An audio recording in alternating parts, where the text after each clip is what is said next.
Hi friends, this is Venkateswararao. ఈరోజు వచ్చి మన టాపిక్ వచ్చేసి పిఎఫ్లో మనకు 10 సంవత్సరాల తర్వాత ఇంట్రెస్ట్ రేటు అనేది ఏ విధంగా ఉంటుంది అనేది చూద్దాం ఒకసారి. ఓకేనా ఫ్రెండ్స్, ఈ పిఎఫ్ అకౌంట్లో పిఎఫ్ అనేది ఈపీఎఫ్ ప్రారంభించినప్పటి నుంచి పదవి కాలం విరమణ అయ్యే వరకు మనకి ఇది ఇవ్వడం అనేది జరుగుతుంది అన్నమాట. అంటే పదవి మనం ఏ జాబ్ చేస్తే ఆ జాబ్లో నుంచి 10 ఏళ్ళ తర్వాత తప్పుకున్నట్టయితే అది మనకి ఇవ్వడం అనేది జరుగుతుంది.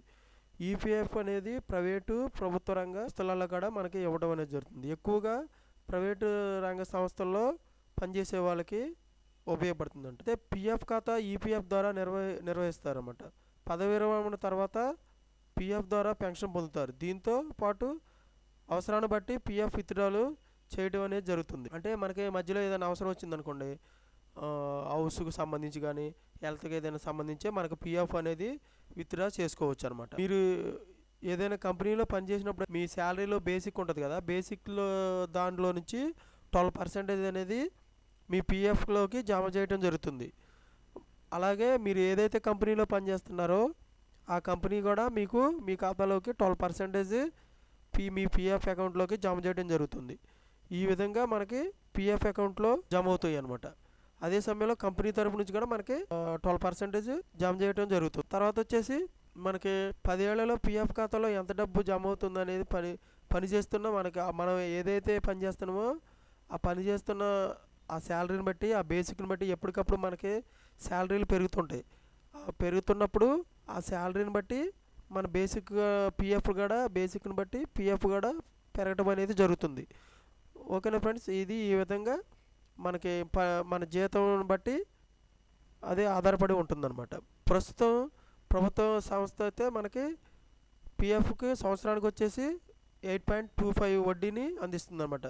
మనం ఉద్యోగం వదిలిన తర్వాత మొత్తాన్ని విత్డ్రా చేసుకోవచ్చు, లేకుంటే మధ్యలో అయినా విత్డ్రా చేసుకోవచ్చు అనమాట. మధ్యలో విత్డ్రా చేసుకుంటే పిఎఫ్ వడ్డీ అనేది చాలా తక్కువగా వస్తుంది. ఈ విధంగా మనకి పిఎఫ్ అకౌంట్ పిఎఫ్ సంబంధించి తెలుస్తుంది అనమాట. ఓకేనా ఫ్రెండ్స్, ఈ విధంగా మనకి విత్డ్రా చేసుకోవాలంటే సర్వీస్ ఉంటుంది, ఎంప్లాయీ ఉంటుంది. మనకి ఎంప్లాయర్ షేర్ ఉంది, ఎంప్లాయీ షేర్లోకి మనం వెళ్ళి మనకి ఇక్కడ పాస్బుక్లోకి వెళ్తే ఈ పాస్బుక్ యూఏఎన్ నెంబరు పాస్వర్డ్ అడుగుతుంది. ఈ పాస్వర్డ్ కొడితే మనకి అమౌంట్ ఎంత ఉందో ఏంటిది అనేది ఈ పిఎఫ్ అకౌంట్లో మనకి చూపించడం అనేది జరుగుతుంది. ఓకేనా ఫ్రెండ్స్, ఈ విధంగా మీరు యూఏఎన్ నెంబరు తర్వాత వచ్చి యూఏఎన్ నెంబరు మనకి 10 సంవత్సరాలు ఒకటే నెంబర్ ఉండాలన్నమాట. ఒకటే నెంబర్ ఉంటేనే ఈ పిఎఫ్ వడ్డీ రేట్ అనేది 8.25 అనేది రావడం.